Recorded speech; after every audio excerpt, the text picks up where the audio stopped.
মোহাম্মদ হৃদয় হুসেইন রিহান ছোটবেলা থেকেই ফুটবল আর দেশের প্রতি অগাধ ভালোবাসা নিয়ে বড় হয়েছে। তার স্বপ্ন ছিল একদিন নিজ চোখে বাংলাদেশ দলকে খেলে দেখতে যাবে আর গ্যালারিতে দাঁড়িয়ে লাল সবুজের পতাকা উড়াবে। অবশেষে সেই দিন এসে গেল। দেশের বাইরে অনুষ্ঠিত এক আন্তর্জাতিক ম্যাচে বাংলাদেশ খেলবে। অনেক কষ্টে টিকিট জোগাড় করে সে চলে গেল স্টেডিয়ামে।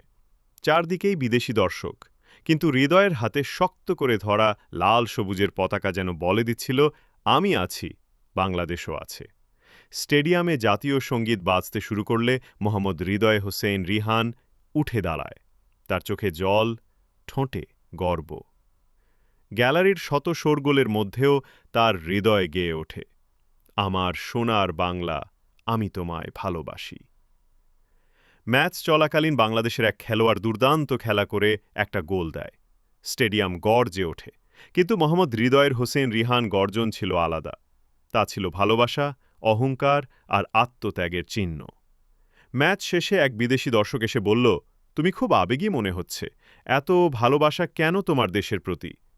মোহাম্মদ হৃদয় হোসেন রিহান হেসে বলল, এই পতাকায় আমার মা, আমার মাটি, আমার স্বপ্ন, তাই এর ওজন আমার জন্য গর্বের।